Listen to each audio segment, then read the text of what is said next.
From Fathead Studios in Speedway, Indiana, this is The Skinny. Was that the year when you had passed some incredible number of cars, I want to say over the last three races, or maybe it's the last three races, but that last race? The last race, I think, for position, not counting lap cars, but for position, I think we passed 117 cars. Right, it was a crazy There's only number. 43 cars that start the race. Yeah. But we, we started the race. Kurt Busch's U-joint brakes, like 12 laps into the race, goes through the front of our car. They tell me, they see this, they call me in on the caution, they come in and fix it. We go to the back. We get halfway up through the field the next stint. And I told the guys on the yellow, I'm like, hey, it's pressure's off. I mean, we just got to go out and we'll get everything we can get, guys. We're not done, but we'll get everything we can get. And, it's just bad luck. This is the first, ownership, being an owner, driver. Yeah. So we get about halfway through the field, and then I catch another buddy of mine, David Ruderman. And at the last second, I get ready to pull to the left and start to the left, and he pulls to the left just to let me go. Well, I'd already started moving, and I clip him in the right rear with the left front, poke a hole in the nose. And I remember him calling me on the radio going, we have to come back in and fix it again. So we come back in, and I'm laughing. And I'm just comical at this point because it's like, we're screwed. We've, aerodynamics are everything in these cars. And not once now, twice we've screwed up the aero on this thing. And I'd said, well, and I'm just joking around. I'm like, man, they're really going to be pissed off when we come from the back and win this thing now. No clue that we could even remotely do that. But we ran the next stint. We got back up to fifth, and that's when the first rain delay happened. And I remember seeing Carl. He had led the entire thing, I think, up at that point. And I remember I had just taken my helmet off, hung it up on the deal, was just getting ready to get the window net, and I'm watching him climb out, so I stopped. And he was sitting on the door of his car, and he kind of leans back and sees me 4 cars behind him, and it was like he had seen a ghost. Because in his mind, he had eliminated you. Like, he's not in the hunt anymore. They've told him twice that we've had problems and that, and he's leading the race. He's just got to go do what he's doing, and turns around, and he's like, you can see the look on his face is like, wait, how did he get up here? But I remember the best part of that during the rain delay was Jack Roush and Jeff Clark, who worked for Roush Yates Engines, and got out, and the restroom was cleared out at the end of pit road where their pit stall was for getting the pole. And Jack had his back to me, and Jeff Clark was looking at me, and Jeff smiles and nods, just being polite. And I tapped Jack on the shoulder, and I said, hey. He turns around, and I said, you better tell your boy to get on his horse because I'm coming.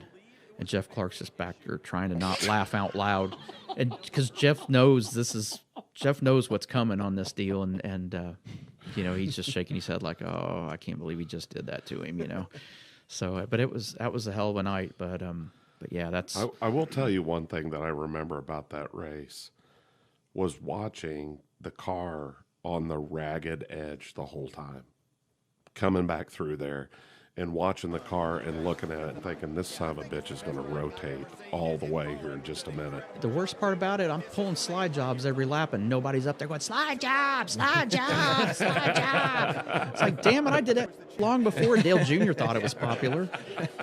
He was pulling slide jobs, but I'm telling you, man, it was just like the car just looked like I it was so much doing a Corey Cruiseman had to save the tire, yeah. That was one of those do as I say, not as I do comments at that point. But that was fun.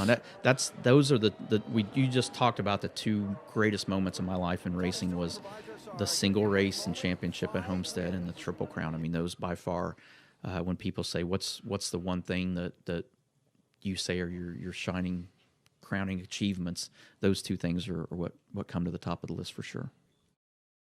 Is this where he flips the car? Oh, yeah. Oh, my. Right there, I would have passed down. I was wide open. I would have passed down about the 3rd time it went around, by the way. Did you have the steering wheel on? That's what I thought. I thought you took the steering wheel off.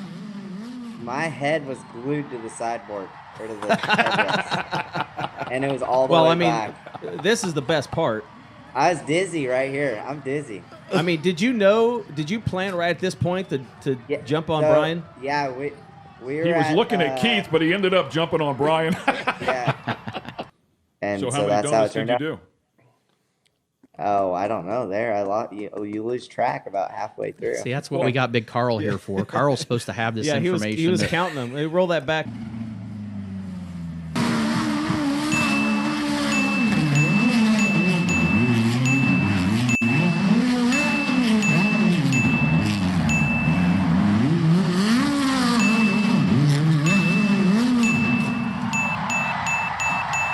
honestly, I've never done donuts ever since that race right there. I've never done it. You did enough for a career. I don't think you can beat that. I don't think you can. No, I agree. I mean, it's one and done. I mean, perfect. Yeah, the only thing, I'm not sure the Russian judge scored him properly. He didn't think the Russian judge thought he didn't stick the landing like he should have or something. That thing was on all four corners one at a time at different points during that landing before. He just didn't stick the landing like he should. But, I mean, it was pretty impressive.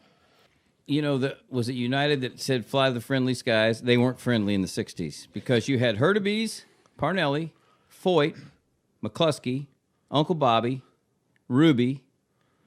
Now, I don't know that I think McCluskey might have been the only one of the 6 that actually passed his written test. The rest of them either didn't take it or didn't pass it. Was it a written test for flying? Yes. Okay. Right. For flying. Sorry. A written test for flying. So one day, I'm at the Star, and Hurtubise calls me up, and he says, what are you doing? I said, not much, Turkey. You want to go to Cleveland with me and get some parts? I said, yes. So I go out, and he had a CB. He had an old CB plane, amphibious. And Prince, his dog, is sitting as the co-pilot, and we have to push it out of this little hangar, and Herc fires it up, and there's a little blue smoke coming out of the engine. You're thinking, well, it's okay. If I die, it doesn't matter. It's Jim Hurtubise. I won't be part of the headline, but I'll die with my hero. It's okay. So we take off.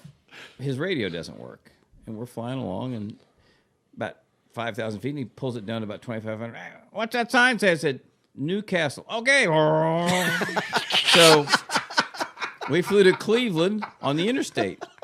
I mean, you hear all these horror stories that, my buddy Tony Bentonhausen got killed in a plane crash, and Alan Kowicki and Graham Hill and all the racing people that have lost their lives. And Tony Bentonhausen was as meticulous a pilot as I've ever, he wasn't a daredevil. And yet here in the 60s were these crazy guys that no roll cage, no fuel cell, not much of a helmet. They were pretty brave to start with. So flying an airplane, it was like, what's the big deal? I mean, you pull up and the thing goes up and you come, self-taught pilots. Yeah. As Uncle Bobby says, I'm a self-taught engineer, honey. Well, that could be, but. He told me, he said, I won Pikes Peak that year, and he said, I paid all my bills, and I had $3,000 left over. He goes, and I went and bought an airplane. I said, oh, wow, cool. So you became a pilot. He goes, oh, no, I never went and got my license. I just started flying. I was like, holy shit, what do you mean you just started flying? He goes, oh, yeah. He goes, in this plane, he goes, you'd have to put oil in it and get in the plane and take off quick because the oil would start draining out of it because it'd start flowing backwards until you got it up level and it wouldn't go out of it. I'm like, well, that sounds pretty dangerous. He goes, oh no. He said, I was racing out at Ascot for Ag, Agajanian. He goes, I was racing out there for him. He goes, it's either a 17-hour drive from Albuquerque or it was a 7-hour flight with one stop. He goes, so I was doing great. I got $300 to show up there. It was like $300 to risk your life. Yeah. He landed once, Rico. He landed once in Albuquerque, and it was like a 90-mile-an-hour crosswind or something like that. Ronnie Doss, who was at lunch today, and it was Howard Milliken's son, and was helped Buddy Lazier win the Indy 500 in '96. Ronnie's a smart guy, and I think he might have been with him on this trip when he was like 14 or 15. But Uncle Bobby kind of misjudged the interstate and the electric guy wires and the hangar. And, Mad World where the guy goes under the hangar. Yeah. I think Unser did that. Bounced once and then came back out of the... The fact that Unser is still alive, and any of those guys are... Parnelli said one day, he said racing was pretty dangerous back then. He says, but so was daily life with the Unsers. I mean, just trying to... I heard they drove the street cars like a race car. Anytime you got in a car with them, it was wide open. You couldn't... In the mid-'60s, Hertz and Avis were the only two rent-a-car companies in the United States. In North America, neither one of the Unsers were allowed to rent a car because they destroyed so many cars. We go to Mossport once. Mossport's got this blind right-hander. So Bobby Unser talks Jerry Grant into renting a car for him in Jerry Grant's name.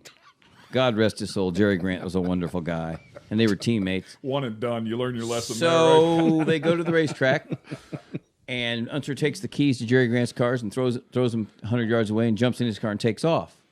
So Jerry Grant wants to, he jumps in the car and takes off after Bobby and Al Unser. They go around the right-hander, stop the car in the middle of the track sideways, and they both run over to the side. Jerry Grant comes over, the blind right-hander, pile drives, should have killed him. They didn't think about that. Broke the car in half, steam pouring out of the radiators, and they're laying on the ground laughing, and Grant's like, I can't. So not only is that bad enough, then they decide one of the cars was still salvageable, so they get another rent-a-car, and they told Jerry, listen, we'll pay for it, don't worry about that, but let's take this down. We'll tell them the other one was stolen, but we can get this one back. The wheels are still moving. We get the front end bowed in. So Mossport's up on a mountain, and so Grant gets in the car, and the Unsers are pushing him down this hill, and they're going 30, 40, 50, and he finally leaves the road, goes down an embankment, and thankfully there's a bunch of trees that stopped him. Yeah, thankfully. They almost killed him twice in an hour, and Grant said, I had nobody to blame but myself. And I'm like, no, how could you be that stupid? You can't let the Unser... Because he said he looked back in the rearview mirror, and they're laughing as they're going faster and faster, and he's trying to keep this thing on the road. Can you hang on for just a second? This is really important. Just for 1 second. Yeah, Roger, I'm talking with Davey and Kyle right now. Listen, I'll get you back a little later. Go ahead with the plans in the first turn anyway. Okay. I'll talk with you later. Bye. Okay. Is that Penske calling in? Yeah, Roger called. That was him on the phone right now. Well, we got a deal going. I probably shouldn't say anything yet, but what he wants me to do is he wants to bring a weekly show there with the Bombers and the figure eight down in the first turn. And also, he's pretty big on doing the monster trucks and the swamp buggies in the infield. But, I keep telling him I'll get to it when I can get to it. So I don't know. He actually said that with the monster trucks, he might want to try to run one himself. So he was a pit reporter for us at IMS Radio now for several years. And he goes up to Roger after Roger gets his 16th or 17th pole. Kevin to tell the story better. But he asked him, he goes, Roger, I know this is your 17th pole for the Indy 500. You won 17 races. But tell us honestly, will your career ever really be complete without a Swamp Buggy Championship? Whenever I show up, it's just pure chaos. It seems like I don't quite get it. But. The great thing, I'm so fortunate to have AJ Foyt stories, right? I mean, growing up, him being my hero. There's a lot of them I just can't tell, just because I would get in trouble. And yeah. But one of them was, as I was living in Vegas when I was driving for him, and he calls me up and he goes, hey, what are you doing? I go, I'm just hanging out. He goes, can you come to Texas? I go, yeah. When? He goes, I think probably right now. I go, oh, okay. So I get a plane ticket. I go to Texas. The whole way you're going, is this it? Are we is this Are you good? Fired? Yeah. Am I getting out? What's going on? And we did just run second in the championship for him, and we were kind of on a little bit of a roll. And I got second to Stewart, but he cheated. So I don't know if that's a true second or what, but I know he cheated for sure. Well, we'll get Tony in here and we'll hear his side of the story. That should be a great show. Yeah. Future skinny show coming to you. Tony Stewart and Davey Hamilton sort out. It's going to go like this. Hey, Davey or Tony, Davey's talking about you on the show the other day. Boom. He'll be right here. Yeah. So I get to the airport, and usually he has somebody pick you up, but AJ picked me up himself. I go, I don't know if this is good or not either. So I get in the car, and the first thing he goes, you weld, right? I go, like, weld? Like metal? Yeah. I go, yeah, I can weld. He goes, good. He says, got some work to do on my bulldozer. I go, oh, I didn't dress for bulldozer work. And I thought, okay. So we got to his ranch, and he has this inch-thick steel plate, 4x8 big thing, sitting on two drums. And he goes, I'll cut this out, and then you can weld it on the blade of my bulldozer. I go, okay. All right. And I go, these drums, are they, you need to move them out a little bit? And he goes, yeah, let's move them out just a little bit so it's just on the edge of them. I go to move one, it's full of methanol. Both of them are full of methanol.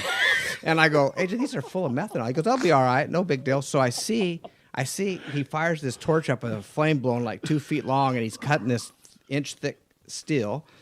And I turn, because I'm getting away. So I'm walking, I turn around, and he's doing this with no Goggles, nothing on. Old school. And I go, oh, AJ, I go, do you have some goggles? I couldn't find them. So I had some brand new Fatheads, right? I give them to him to wear them. He puts the sunglasses on, and I turn around to get out of there again, and the thing runs out of oxygen. When they run out of oxygen, it makes this pop. So I hear this pop, big bang. I turn around, and the glasses are smoking, right? I mean, there's like all the metal and stuff. And he goes, whoa, good thing you gave me those, right? Like, yeah. So how far did you go up into go-karts, and then where? So I skipped out of go-karts kind of at 13. Just got into junior category and ran that for maybe a year and a half, and then started in Formula V. So I think at that point I was the youngest. I think it was a Guinness World Record at the time was when I was racing open wheel at the age of 13. It's probably been beat now just with the age of some of these young kids.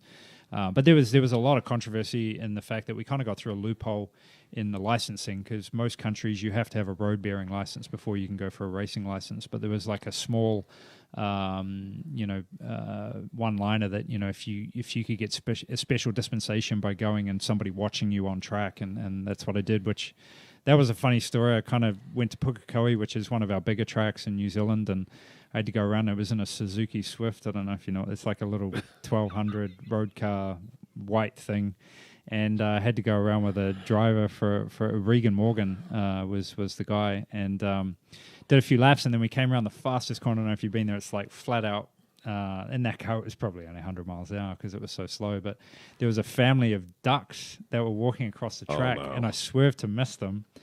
Spun the car, went in, ended up in the grass, and just stopped before the bank. And all I remember was that the driver sitting Regan sitting in the passenger seat saying, "Just hit the ducks next time, please." Please do not swerve to avoid the ducks. By the way, no ducks were harmed in this show, and apparently at that racetrack. So So that was the end of my practice day there. But so let's go along in that same time frame, because you were 13 years old. Let's hear about the Nissan story, because apparently you had a pad strapped to your back so you could reach the pedals. Yeah, so it was kind of within like 2 months, I had my first Formula V race and ran really well. I think I came like third or something in my first race, or fifth, and then was passing another one in the second race of that weekend. We actually crashed in that same corner. I missed the ducks and broke the car pretty bad. But then, I think 3 or 4 races into my Formula V season, Dad thought it would be a good idea to do some endurance racing. And it was called the Nissan Sentra Cup, I think, at that time, which were all one-make cars. There was probably 35 or 40 of these things, and it was classic racing. It was like the old British touring cars, like the Mazda MX-5 Cup. Exactly, which is the best racing on any weekend, man, that we have. We sit in our truck watching that race the whole time, and it's so cool. But yeah, so coming around, I got past that corner this time where I missed the ducks, and it was like lap 3. So we shared the car, and I was 13. The regular guy was like 40 years old or whatever, and he thought it would be a good idea, since we were renting the car, that I start the race too, which we should have seen a mile off. And I got spun exiting onto the back straight and just barrel rolled this thing and destroyed it. Wow. But the worst part was, for the driver change to make it fast was, because I was shorter at the time, I had this big pink floral cushion. You were 13. You were shorter. It wasn't just a cushion, man. It was this big pink floral thing taped to my backside. Oh, so it was pink. Okay, and I get out and I'm just bawling my eyes out, man. And it made like the front page of our biggest newspaper in New Zealand. And yeah, it was. And then that was it. No more 13-year-olds could race. Not a good look, man. There is video. Yeah, I think the video, the one I've seen, is pretty grainy. You can't actually see me crying, which is good. These guys over here, Carl and Aaron, they'll find it. If there's video, those guys will find it. Thank God there wasn't HD technology then. Exactly. They just saw the flowers on it and everything. So so it was a pretty interesting start to my racing career, with lots of ups and downs. But the year worked out fantastic. I won the championship in Formula V first year and it was cool. That massive wreck that you had just a couple of years ago, and I was actually standing beside Robbie when that happened. Boy, that place has really delivered some crazy stuff to you along your way. Yeah, it's that's Indianapolis. I think that's what it is summed up. Is the highs and lows. Are just can be pretty brutal, that place. But I think that's what is so fun about it, is the challenges. And one day, even in testing, it can be feeling easy, and then the next day it can just bite you in the ass. And I think it requires 100% respect every day, every minute of the day testing at that place. You know, the fine changes, because you're running, you know, so far on the limit that, you know, the ambient conditions or a shift in the wind, you know, it can take it away from you quickly. So that's what I love about Indy. It's just that challenge, you know. It's trying to figure it out, and some years, you know, you just know when you roll off in the first couple of days of testing that it's going to be a much easier year than some of the others. I think in recent years, you know, the manufacturers play pretty heavily in the shift of power that's delivered on certain days, and then, you know, once you get to Fast Friday or qualifying, you really understand where you've been sitting. And, you know, unfortunately for us, you know, the last few years we just haven't really been in the race. You know, it's I think we got involved in one of the crashes last year, kind of running in the top 8, but, you know, the previous year we finished 3rd, but it was more strategy that kind of got us there. You know, gone are the days where, you know, we had a really good string of, you know, runner-up positions, you know, the occasional win that I had, at least in 08, and Dario had a string of them, you know, through that period. So it's been a huge focus for our team, especially in the off-season of trying to understand where we've been getting it wrong and trying to reassess, you know, some situations. But, you know, hopefully Honda have stepped it up as well. I know that's been their sole focus in the off-season, has just been Indianapolis, and hopefully that plays true. We just really want to talk to the person. You know, the racing thing is kind of a side note to us, which we think it's cool. We love it. We're into it.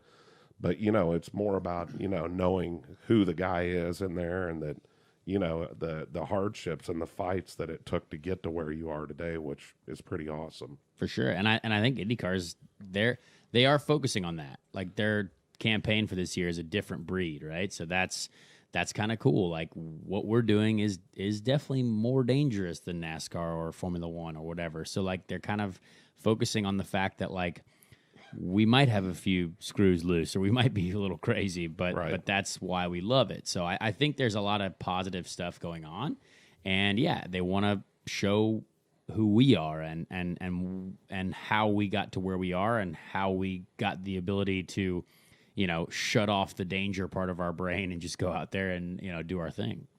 The off season has been very long, a lot longer than I'm used to.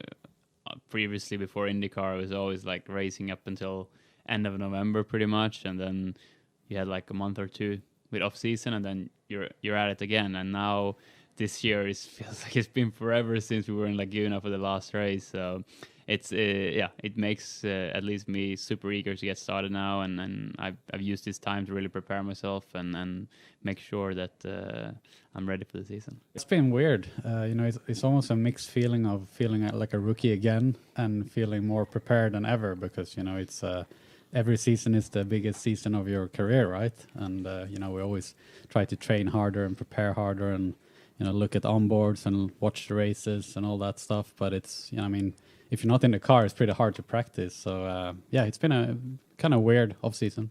It can't feel too much like work, because that's not why we started. You know, when you were young, you want to be a racing driver, you want to have fun, and you want to be fast, and you don't want every day to feel like you're in an office, you know, doing checklists and, you know. I get that. Speaking I get engineer that part. language. So I think we have a good mix there. It's a good balance for sure. As rookies on the team, did they pull any pranks on you? They did a T-shirt with a Swedish chef. He inspired the team to make a T-shirt with a Swedish chef. And yeah, it's a bit old now, but he likes to go on about it every time I see him. He's like, oh, Swedish chef. Yeah, they were trying to get us to do it. I'm like, I'm out. I'm not doing that. Yeah. I told them we were going to start the show off with it. So you guys will feel comfortable.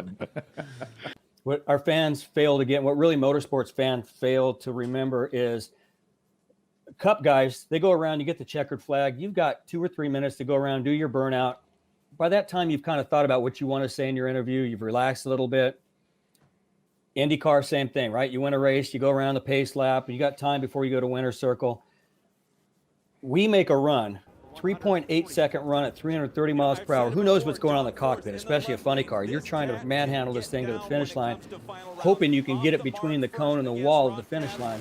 Pull the chute, and within another 30 seconds, you're around the corner and you're getting out of this thing. And they've got Fox television cameras on you the minute you get out. So we don't have a lot of time. You talk about these, you know, fisticuffs and things in the past where I've gotten out.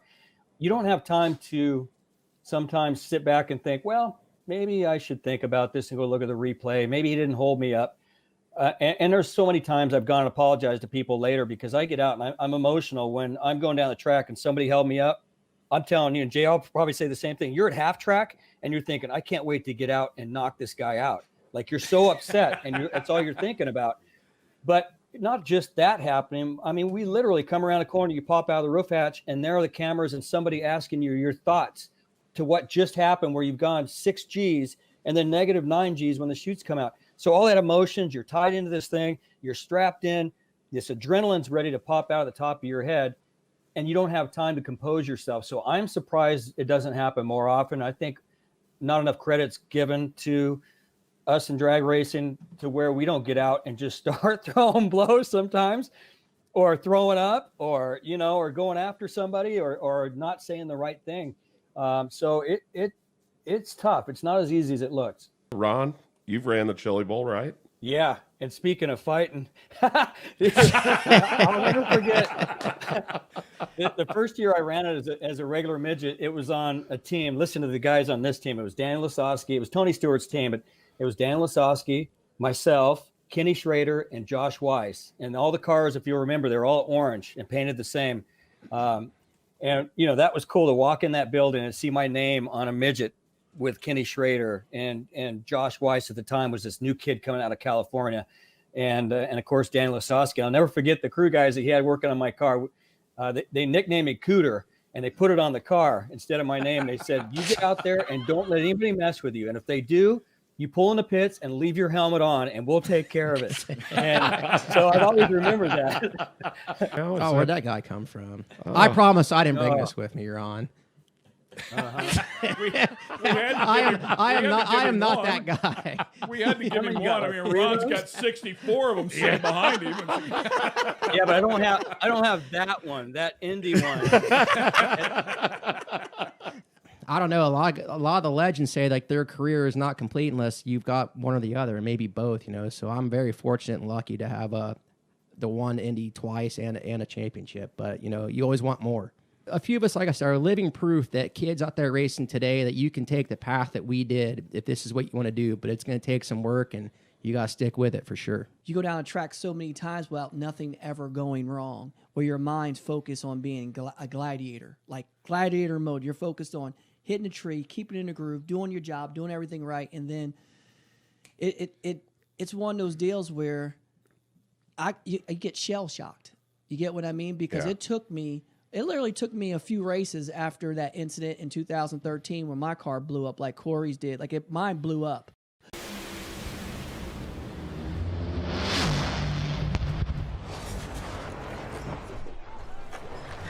If anybody's ever been in a car accident, right?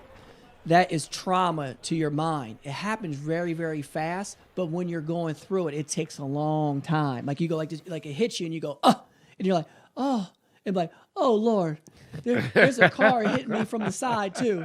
Oh, my head's about to hit the window. Right.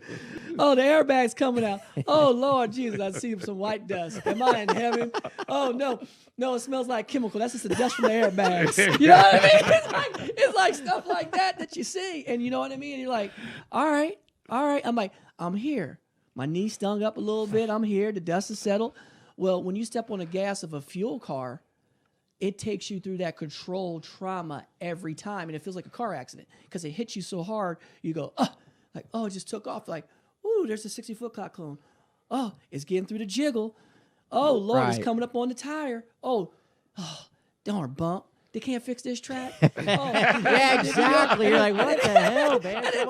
You know what I mean? And then you get to half track and you hit the trans. It's like, ooh, it's hooked up. Like, God, dog, it's starting to spin the tire. They had to put this fresh paved asphalt down. They couldn't let it season in. You know what I mean?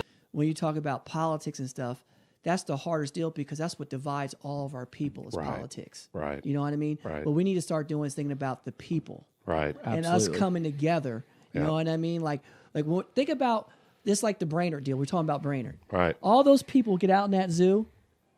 Nobody knows who what Nope. who No one is cares. or what Don't, is. don't even care. All they care about is the time that they're sharing with each other and how they're going to get through that 7 days and have an enjoyable time. If they got enough, if they got enough beer. Put him on the ballot. All right, He's got my vote. You got my vote. But you know, but I'm just You're in. I'm just saying, and that's what I look at each and every day, and that's one thing about our sport in NHRA drag racing that brings all the people together, because we don't have stuff that divide people. Right. Every ticket's a pit pass. Right. Everybody gets to come up and see JR, comes John Force, whoever, myself, and get to come up and we get to relate. That's how it gave us our hopes of a dream to be a reality, because we are able to put ourselves in that position, because everybody's normal people. Yeah. We don't need to be separated from other people.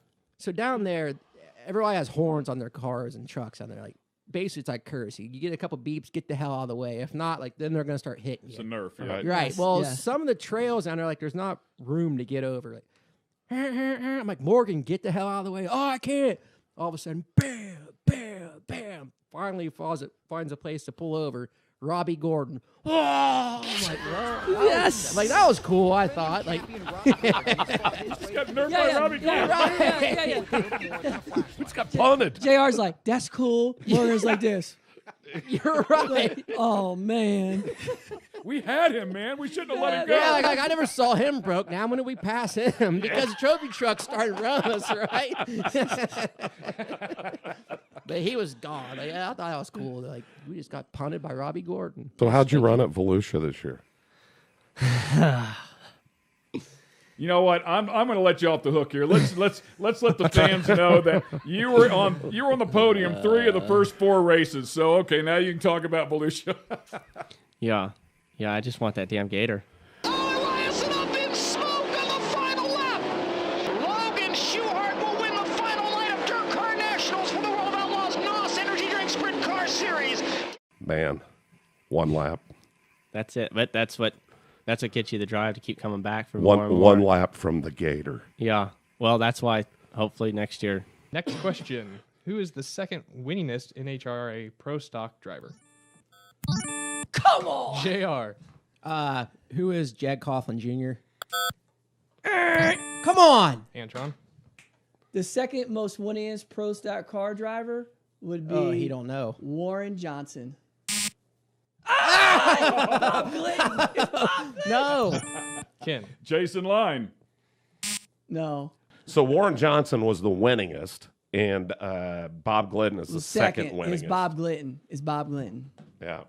But I would relish those days, and I see it now with my son. Dad, can I go to work with you? I'm like, oh, not today. Maybe on Saturday. And I was that kid. I was, I'd go to work with my dad on Saturday mornings. We stop at McDonald's, he'd grab me food, and we'd go in the shop. And I go. There was points in the shop that I didn't feel comfortable going past a certain door. The safe zones. Yeah.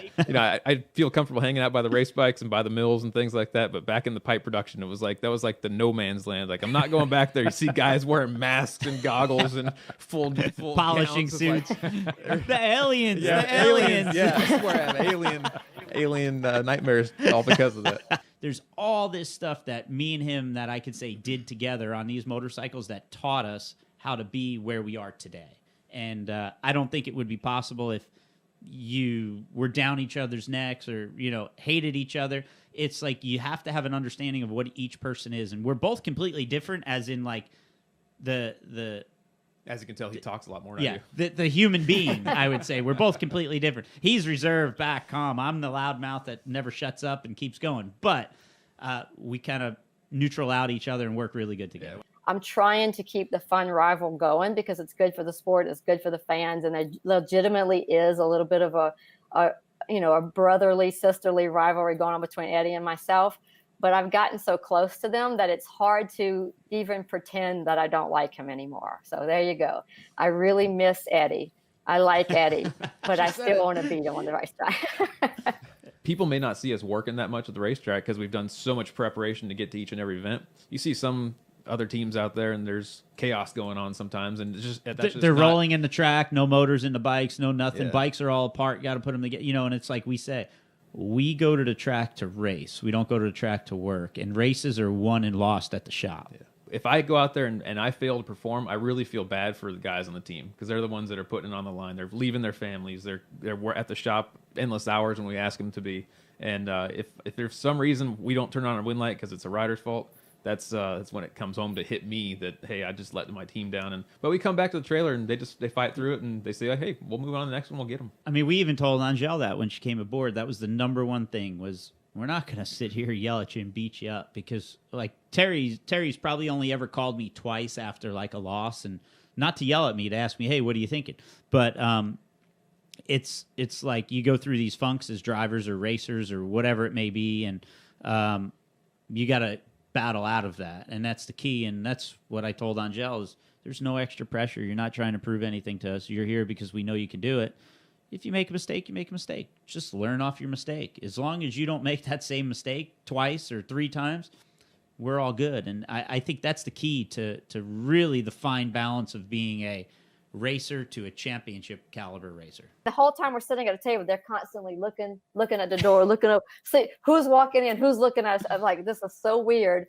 I don't know if they're planning to kill me. We were just looking at a sticker with the bill. We were like, we could tell if somebody's coming to go like this and get the bill and leave. I didn't know why they wanted me there. And then we started talking about the possibility of putting a third bike and would I be interested in riding on a team? Yes. That's how fast I answered it. We're thinking about putting a third bike. Would you be? Yes. And they said, well, don't you want to hear what's going on before you say yes? I'm like, nope. Yes. No, you had me at breakfast. Yeah.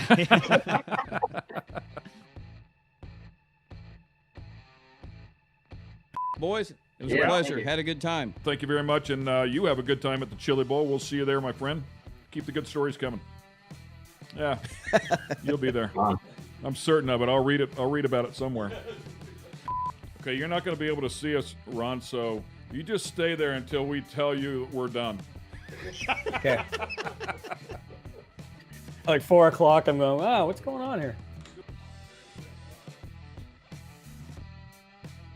Keep it up. It's a great show.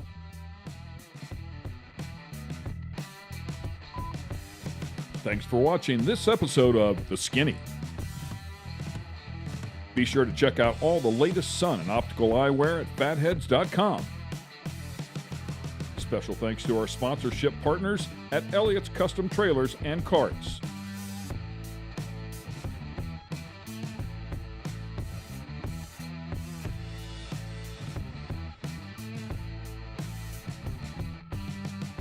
This has been a production of Fathead Studios. Please remember to subscribe.